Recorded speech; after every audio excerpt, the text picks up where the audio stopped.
I do it, you do it, everybody does it. Heck, even Esther does it.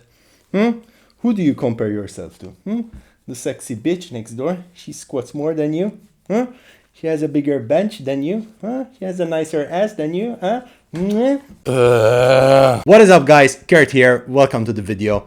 And today we're gonna be talking about comparing ourselves to others. Now, before a barrage of comments start flocking in, yes, the title is a bit clickbaity. However, I will be looking at how we can approach this inevitable human behavior naturally from an exercise and fitness point of view, because that is my expertise, and how it can also be transferred to the other aspects of your life. Trust me, by the end of the video, you're gonna learn a couple of lessons that took me years to understand. So make sure you stick till the end. Before we delve into how we end up comparing ourselves to others in relation to fitness and exercise, Instagram models, fitness influencers, and whatnot, just a bit of scientific information just to put you immediately in the picture. Social comparison is naturally hardwired into our brains, obviously assuming that you are conscious about what is happening around you. In simple terms, yes, everybody does it. Well, with the exception of stupid dodos, but let's put them and leave them on the side. Now, being a fitness coach, I do receive messages from both clients and also non-clients sending me pictures and asking me, can I look like this? Is it possible that I will achieve the same physique like this person? Whether it's a fitness influencer, whether it's a celebrity, whatever. And what are the necessary steps in order for them to look like the picture they sent me? So my answer is very simple. Start injecting Trenbolone, turn yourself into a Belgian blue, but don't tell your mom. That was sarcasm, by the way.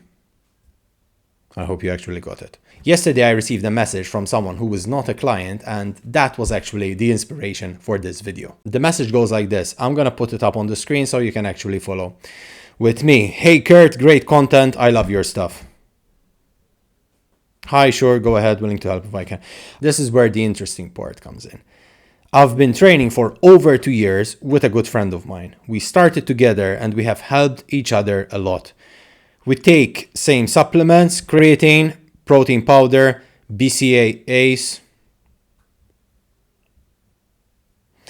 okay, and omega. But the problem is that he is bigger than me.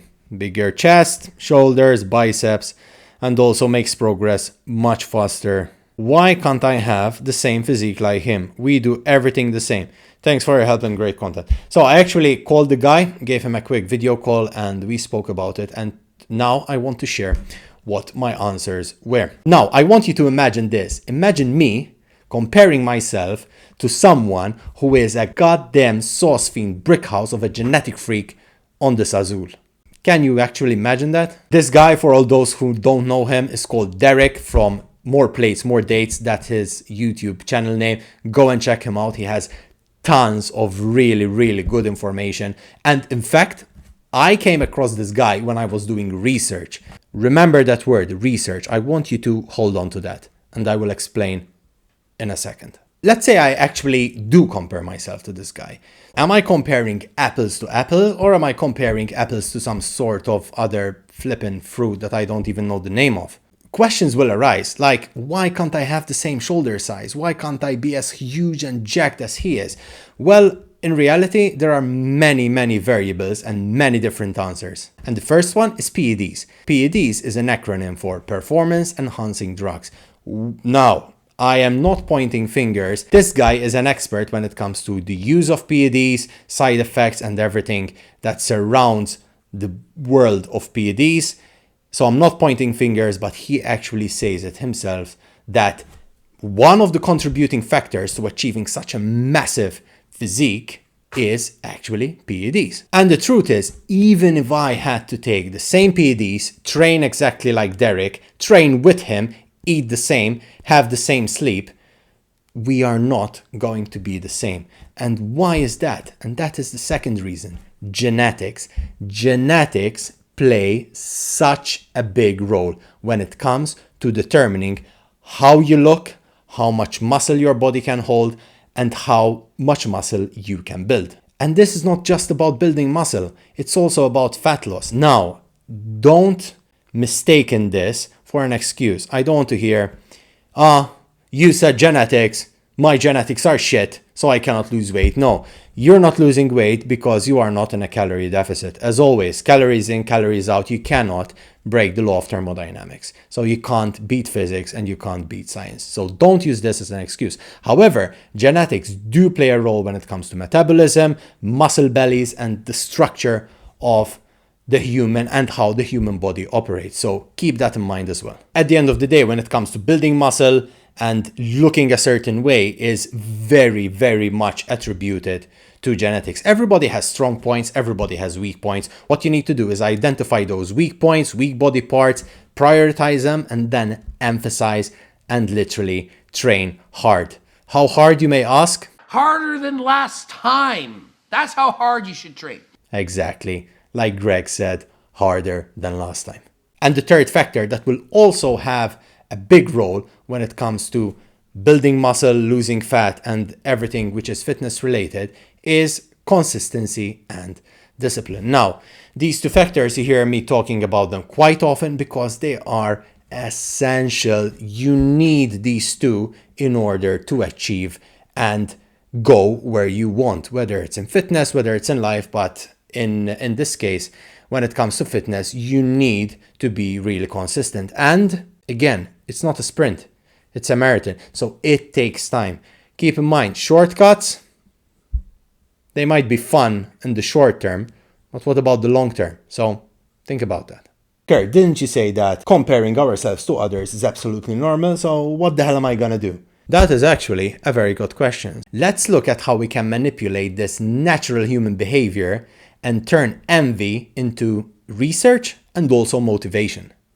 The first one, told you it's coming, boom, I'm gonna drop it. Do your research. What do I mean by this? Let's say I see somebody who has bigger chest, bigger shoulders, bolder shoulders. Instead of hating the person for looking better or being where you want to be, learn from that person. See what he is doing, some techniques, maybe some different forms of training, how he is prioritizing his exercises. And what exercises is he using in his program? Now, I'm not saying you're gonna look like him, far from it, but learn. Use this opportunity to turn this natural, envious human behavior into motivation, into research, into making you better, searching things in order to improve yourself. The second thing is discover that you actually have new goals, and that is splendid. That is fantastic. So you might see something and you're just like, I like that. I want that. So there you go. You have set yourself a new goal or realized that you had this goal, or maybe you forgot about it, whatever. Now you have new goals, which is something very, very positive to have. Why? Because you can stay focused and you can literally go narrow vision into where you want to head. Now that you have discovered that you have new goals, make sure you inform yourself in a realistic fashion in order to start making progress. Let's take myself as an example. The bench press is my weakest lift. What am I gonna do? Hate on the guy because he has a bigger bench press? No, it's not gonna flip and work. What did I do actually? I personally asked some power lifters and other people who have a bigger bench than I do, and realistically, in a context, took the information and adapted it for myself. Now, what's happening? My bench is slowly going up. So instead of hating on the people, oh, you have a bigger bench, you're on steroids, all this kind of stupid bullshit nonsense, learn. Try to ask questions and learn. I am pretty sure that people can give you information. You just need to learn how to filter it. That's all. And the last one is use it as motivation. Very, very, very important. Don't aspire to be and look like that person because, as I said, it's never going to happen. Why? Because of the other determining factors that we already spoke about. So make sure you use this person as motivation. Have realistic expectations. Work smart and hard.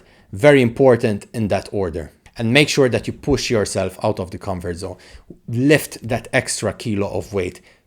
Lift that extra rep. Make sure you walk that extra mile. So every single time you are pushing yourself, this is the way you progress. And that will give you results in the long term. Remember, comparing yourself to others is absolutely normal and there is nothing wrong with you. And even though we are aware of it, probably you will still keep on doing it. So what's the best way to deal with it? Manipulate it and use it in your favor. Use it to help you research and use it to motivate you. People with a healthy ego don't put anyone below them. They pick others up and they are happy when other people succeed. And that's the way it should be. That's it for today, guys. Thank you very much for watching. Follow me on Instagram at Kurtxibi, Kurtxibi, Spotify, Apple Podcasts, and all the podcast platforms from my podcast called From Fat to Fit. I'm gonna link it down in the description below. And if you're interested in coaching, whether it's fat loss, building muscle, or other type of fitness-related performance, make sure to fill in the application, which is in my Instagram bio again at Kurtxibi, Kurtxibi, and we can have a free consultation call. Once again, thank you very much for watching, and remember, stay strong!